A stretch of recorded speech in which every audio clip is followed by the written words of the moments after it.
Until I was in New England, I had very little experience in the passing game. I just didn't.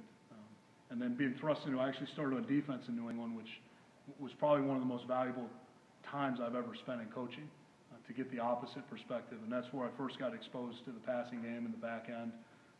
And I was around the secondary, which was a brand new eye-opening experience for me. If you want to talk about polar opposites on a football team, okay, you have your offensive lineman and then you have defensive backs. And then transition over to offense and spending time around the guys coaching that aspect of the game.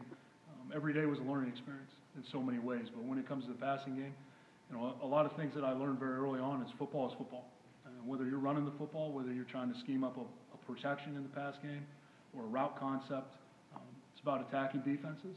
It's about creating matchups and exploiting those things.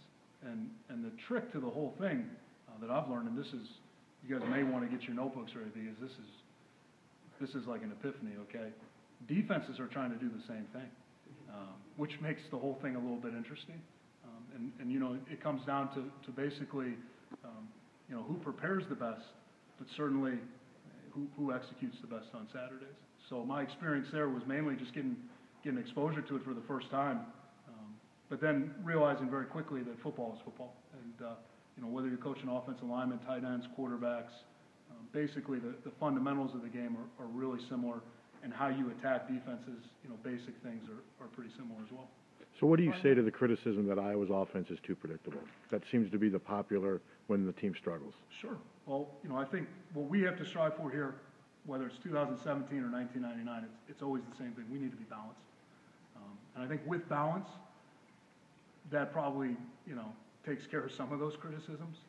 But it's like anything else.